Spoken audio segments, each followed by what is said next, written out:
In today's episode, we review Old Key West Resort, the Wave at the Contemporary, and the DVC Lounge at the top of the world. I only hope that we never lose sight of one thing, that it was all started by a mouse. You are listening to the Main Street Magic Podcast with your hosts, Jeremy Stein and John Marone. Hello and welcome to another episode of Main Street Magic. I am your host, Jeremy Stein, and I am joined by my co-host and vacation buddy, John Marone. Good evening. Today's episode is part one of a two-part series on our recent Walt Disney World trip, where we will review Old Key West Resort, the Wave at the Contemporary Resort, and the DVC Lounge at the top of the world. Please check us out on the web at mainstmagic.com, as well as like us on Facebook and follow us on Twitter at mainstmagic. So, John, we just got back. This was, this past weekend. By the time this airs, it'll have been technically 2 weekends ago. We went for my birthday weekend, actually, down to Disney. My family, your family, which we often do when we go to Disney. And we stayed at Old Key West Resort. We decided to eat a lot of food, have a lot of fun, and just spend 4 days, kind of enjoying our families being together. So we want to start off, and we're going to go through kind of our couple of days and what we did as far as the resort and what we did as far as some of the food and stuff that we had. So if we kick it off first to Old Key West Resort, which I had stayed at recently for the bachelor party that I mentioned in our last episode. You had never stayed there, correct? That is correct. And so what were your thoughts? You did DVC. Yep, so we stayed with a studio as DVC for the four of us, and you guys stayed in a studio paying, but you used it as a bounce back? We did. Yeah, we had a bounce back from a previous visit probably 4 or 5 months ago. Okay, and both of us didn't start off great with it. No. I'll let you expound on yours when we go to it. So just looking at the map, I had put in a room request ahead of time to be as close to the hospitality house, which is the main pool, the check-in area, the restaurants, and I was put in a building that couldn't have been further away from it. So before I even went to the room, because I did online check-in where I didn't even have to, but I went up to the desk and just said, is there anything closer? And they moved me to a building 62, and it was a great location. So we were able to walk right across the street and be at the hospitality house. So obviously the availability was there instead of, I think originally they had us in building 45 or something on the back side. So that they were great, very accommodating, and helped right away. For that was my only thing. Sometimes you don't always get the room that you want. We had gone down a night earlier, just did one night, paid for it, stayed at All-Star Movies, and we were in building 5, which was the very last building all the way in the back, up against the woods. And I guess that's what you get when you pay $75 for the night. Fair enough. So for that one night, that we were definitely out there in the boonies before we moved to Old Key West because they had that one on. So tell me about your room and check-in story. Yeah. So and the first portion I can't blame on Disney. So as you said, we both looked at this was on the heels of Hurricane Irma. So our kids were out of school for the entire week. We were originally, both of us were going to go down Friday to Sunday. We decided to go ahead and tack on Thursday night. We knew the kids were going to be out of school, and, we knew that it was something we could go ahead and enjoy. So we were able to get, because we weren't DVC, we were able to get a room tacked on to Key West for that Thursday evening. So we headed down. We got down there about 5 p.m., and we're going to our room. Again, we were placed in a building that was on the other side of the map as far as Old Key West goes. This is a huge resort. And even though they do have pools placed throughout all the buildings, you want to be close to that hospitality area, which is the main pool, the main restaurants, lobby, all of that. So as we're unloading, I decide I will dump my cooler filled with beer and water and all our food all over the sidewalk. So as I'm loading this up, which is already a bad start, my wife and the kids, they're getting everything inside the room, and I come in the room behind them, and I can already tell something's wrong. And as soon as I step foot in there, it's hotter inside the room than it was outside. So we hop on the phone and we call maintenance, and they say they'll send somebody out to take a look at the AC. And as we're sitting there, we can just tell, like, this AC's been out for a while. Nobody's possibly been in this room for a few days. It smells. It's musty. So we call back. Again, customer service, as always with Disney, is outstanding. They immediately place us in a new room and tell us our magic bands will work as soon as we get to that room. So we end up in building 18, which was a few buildings down from where you were, still walking distance to the lobby and pool. And we get in 3rd floor. No elevators. Now, we were lucky because we had them send the bellhop to pick up all the luggage we already took to the bad room, and he's going to bring it to the new one. So we get in the room, and we're sitting, and we're just relaxing, and we decide, as soon as our clothes show up, we're going to go ahead and put on our bathing suits. We're going to go to the pool, and we're just going to enjoy the evening out there, maybe catch the movie that's playing that night. Hour goes by, nothing. So we call back down to the front desk. Nobody had been sent to the previous room to pick up our luggage. So they go, they pick it up, they bring it to us. I watch this guy bring up all of our luggage piece by piece up 3 flights of stairs because literally there's not an elevator in this building. Get everything delivered. We put on our bathing suits. We walk out the door to head towards the pool. Thunder and lightning. So, again, 50-50 was not Disney's fault, and they certainly made right by putting us in a new room, a better room. As far as the room goes to me, in a studio, this is my favorite layout and floor plan of any studio room we've stayed at Disney. And that includes the Wilderness Lodge and Animal Kingdom Lodge. It's huge. It's spacious. You have somewhat of a half kitchen in the studios with a fridge, a sink, a microwave, a toaster, coffee maker. So I really enjoyed that part of it. It just kind of stunk to get that bad taste in my mouth at the beginning, which again was 50-50, my fault and Disney's fault. But that was some of the good, was having this giant spacious room. What else did you really enjoy about the resort? So just looking real quick, and I'll just list some bullet points. So it's a large resort. We already said that.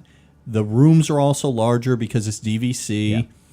The building I was in, I was on the first floor, so I didn't deal with the elevator, but there was an elevator just around from my room. So elevators, building 62, 63, and 64. That's it? They're the only 3 that have elevators. Okay. Good. So with it being larger resort, the room's a little bit larger because of DVC. I own DVC at Vero Beach. Mm-hmm. Vero Beach has undergone a remodel over the past 2 years, and the rooms are beautiful. No different than what they're doing with a lot of the rooms. Old Key West needs that remodel. Yeah. So the size is great, but it does need a little sprucing up. But 2 beds, plenty of room on it. I know that it sleeps 4 in there, but 2 decent sized full beds for it. The food at Olivia's is also, we ate breakfast there twice, once together, and then we ate there once on our own. And I think there's good selections. Mm-hmm. But the number one thing about Old Key West that I found is I don't think that there's been a resort on property or off property with Disney that I've stayed at that the people were as friendly everywhere. Yeah. It didn't matter who we came in contact with. Everybody was amazing, happy, and couldn't have been more accommodating. I mean, it was really great to see. So, overall, I liked the resort. It grew on me as time went by. Day 1, it's like, okay, I did it. I don't know if I need to stay again. Day 2, this isn't too bad. By day 3, it's like, it's available. I'll book here again. So those are kind of the positives for it. Some of the cons is obviously because it's a big resort. If you are taking transportation, which is the bus, there are so many bus stops. So where our room was, we got on the bus at the hospitality house to go to, I believe, Magic Kingdom. So the bus pulled up, we got on, we pulled out of the resort and went to Magic Kingdom. Coming back to the resort, hospitality house was not the first stop, or the second, or the fourth, or the sixth. we passed the hospitality house, I think, 3 times before we finally stopped at it at stop number 7. Yeah. We would have been better off getting off at the first stop and walking to our room than staying on the bus that whole period of time. So I've never really been a fan of bus transportation. It's just so hit or miss. If my car's there, I'd rather drive it. The only place that I hate driving to is the Magic Kingdom. Yeah. Right? Because you have to you got to park, and then you go take the monorail, or you take the ferry boat. It's a hassle. So I will take the bus if I need to Magic Kingdom, which we did. But I learned a lesson that I don't want to, get on, if I need the first stop, wherever that might be. Second, okay, but when it turns into 7, it's just a comedy by then. Yeah, that's a bit much. Yeah. A couple other things is the pool area, the main pool, it's nice, but it's plain. Yeah. It does have a nice looking water slide, but the whole time we were there, the water slide was closed with a sign that it was undergoing maintenance, but yet in the 2 days that we spent at the pool, never saw a single person working on it. So I don't know if something because of the hurricane or not, but the water slide looked neat, but the kids couldn't do it, so realistically, it's a square pool. There, it was, it's nice. It would go up. Maybe it'd go to a positive if the slide was open, but when you look at it, you're like, there's so many great pools on property that this one needed to slide because otherwise it's nothing. Yeah, it's not making our list. No. And then one that you'll probably say as well is lack of ice machines. Yes. So this obviously, because this is a DVC resort, if you are in a 1 or a 2 or a 3-bedroom unit, you have a full kitchen. You have the ability to make ice in your freezer. You are set with all of that. If you are in a studio with a kitchenette, you do not have an ice maker or the ability to make ice in your little mini fridge. So there was an ice machine that I found after going for a walk, which happened to be behind the pool at the hospitality house, and that was the only one. Yeah. So they had said wherever there's a laundry room, there would be an ice machine. But again, same thing with the laundry room. If you're in a 1-bedroom, 2-bedroom, 3-bedroom, you have a laundry. Yeah. So it's a little spread out. So the ice bucket was there. You just had to walk a long way it just to teased actually you. get ice. Yeah, and they claimed, because I actually called the front desk and I just said, I'm so confused. I have an ice bucket. Where do I get ice? Now, he claimed that they were at the bus stops. And I looked online and it said they're at the bus stops. I walked to our bus stop near ours. I didn't find an ice machine. So, and I know ice machines don't seem like a big deal, but for us who we take coolers and we pack them full of waters, or honestly, we'll take a rolling cooler down to the pool and have some beer and some waters in it and some sodas and stuff for the kids. You want ice. So yeah, that was my biggest pet peeve that you'll probably hear me talk about for centuries. Yeah, so that's my. Did you have anything different, positive? The one of the positives, well, 2 of the positives that I'll add is, as you mentioned, Olivia's. We also ate. My wife and I went and had kind of drinks and late night snacks at the Gurgling Suitcase, which is their bar area. We had pulled pork nachos and we had conch fritters. Both were absolutely outstanding. And when you sit at the bar area, I don't know if it's during the entire day that the bar area is open or if it's only at night. You can order anything off of the Olivia's menu, and they will bring it into the bar area. So the normal bar menu is appetizers, and it's small plate type things like the nachos and the conch fritters. But we watched somebody next to us get a prime rib dinner from Olivia's delivered to them sitting at the bar. So that was really cool. The bar only has like 8 seats. There is, but right behind it, and I didn't notice it at first until one of the other days we were walking by, there is additional seating within. There's big glass doors and windows that were closed, probably because of the heat, and it was AC in there. There is additional seating, but you're right, the bar area is very tiny, but I believe you could still go into that additional, and it still may only be like 10 by 15 feet. It's not like it's huge.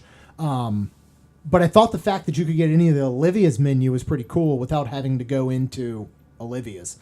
We also had quick service the day that we sat by the pool. which, Disney quick service at hotels can be fairly hit or miss, and it's usually pretty standard. This had a couple different items, like I had a Caribbean jerk chicken rice bowl. Very, very good, very well priced. And while you're sitting by the pool area, they send waiters and waitresses out, and they'll take your orders for food and drink. So you don't even have to get up and go walk up to the quick service station, which I liked. And then adding on to that, as Disney does very well, pool activities are outstanding. They start usually around noon, and they run, I want to say, till 5, 6 p.m. of nonstop activities for kids. We both ended up playing trivia on separate occasions, which is fun. But what and this is because I'm sure because this is DVC, and you can tell me if I'm wrong, they had an indoor activity hall that had half a dozen free activities, over a dozen very well-priced paid activities. We spent, on the Friday that we were there, 2 to 2.5 hours in that activity hall before we went out to the pool. We did every free activity they had, and then we paid, again, a very good price, like $5-10, and both of our kids painted ceramic Disney pieces. And then you turn them in, you can pick them up the next day, they fire them in a kiln, and they glaze them and do all that stuff. And like you said, the people that are working there, the cast members, were unbelievable. We had Eddie on Friday when we were there, and the next morning everybody was still asleep. I walked down just to the main area just to kind of hang out. I sat on a bench, and who do you know comes walking by is Eddie, and he specifically remembers me. He talks about my kids and what we did the day before. I was wearing my birthday button, and he said, "Hey, come in later. I'll sing you a birthday song." So the cast members and the staff there were outstanding. And, I mean, you said it perfectly. Day one, I think we were all kind of like, this place is all right. By the time I think we were checking out, I don't know that we're going to rush to go back there, but the place had really grown on us. And if you have expectations, and hopefully we've been able to give our listeners some tips so that they know what to expect, it can be a really enjoyable place. And when you go back to location, because my main thing, if anybody said, what about Key West, I would say location, location, location.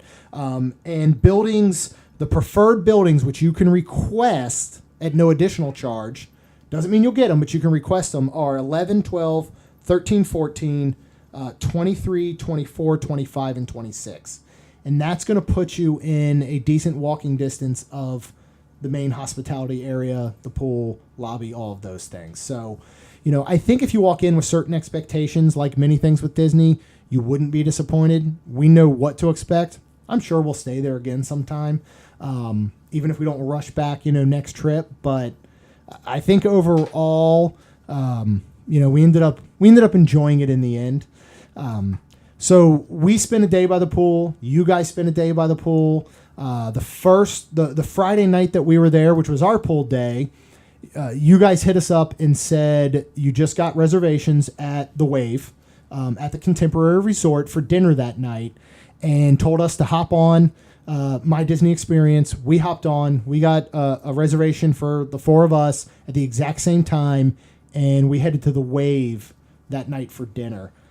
I had never been there. Have you eaten at the Wave before? No. Because I know you're a huge Contemporary fan, but what'd you think? Yeah, I had never been there. So the Wave is on the first floor, right past the check-in desk.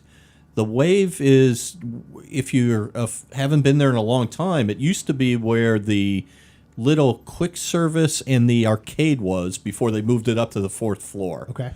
So they turned it into a restaurant. I think the Wave has one of the best entrances. When you walk in, you're walking in at something that's definitely themed towards the Contemporary. It just looks very modern. To the right-hand side, there are two, I guess, enclaves or that where you can duck in there. They're a little bit darker. They have little booths, but it's one big area with TV that you can sit, get a drink from the bar, let the kids blow off some steam there. Right behind the check-in desk is where the actual bar is, so you can't see it. You have to walk around it. So I'd say that those two areas and the bar take up maybe 2/3 of the whole restaurant. Yeah. Now, when you go to be seated in the restaurant, it's nothing special. I mean, it's nice. It's a dining room. It's not big.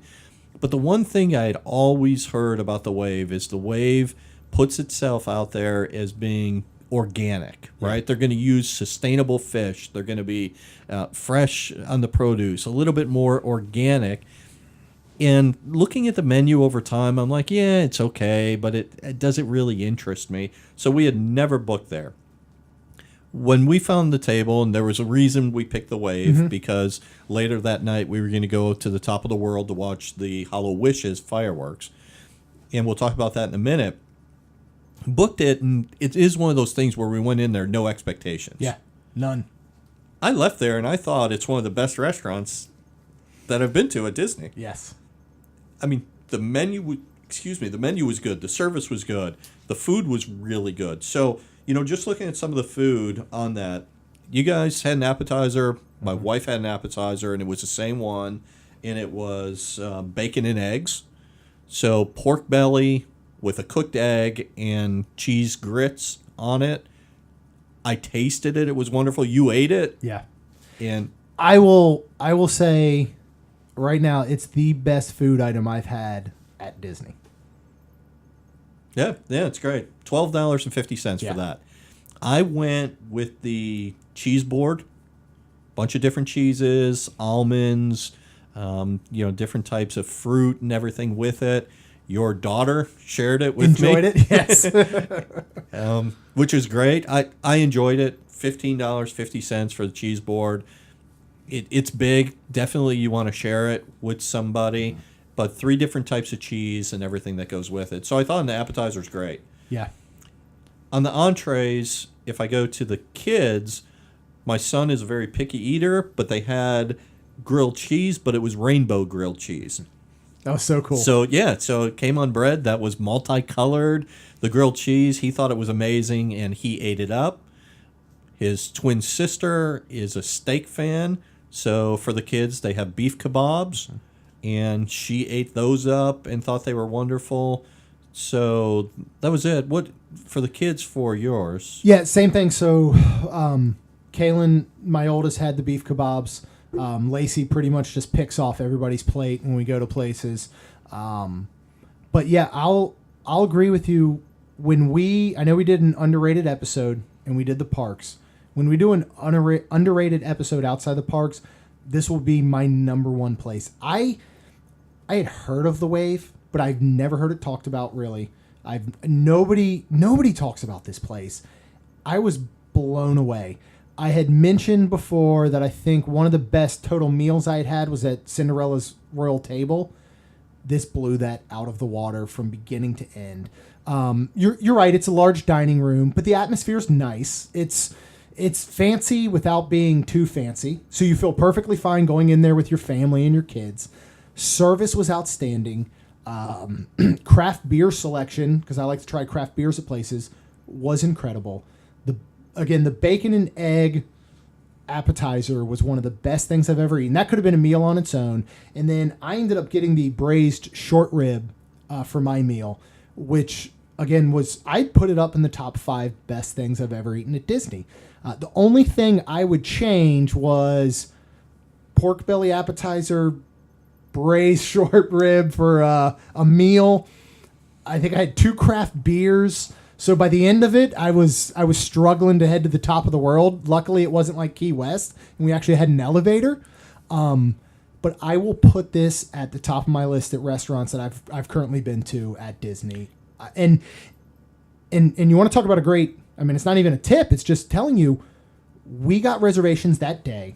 Now, we both experienced that Disney in general, I think, was under capacity, unfortunately, because of Hurricane Irma.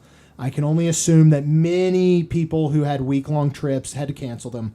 I can assume that many locals, especially those that live a little bit south of Orlando, potentially who would have gone, did not go that weekend because they were still cleaning up, or maybe they were without power. There was a lot going on. But out of curiosity, each day this week, I opened my Disney Experience app and I just looked for reservations at the Wave.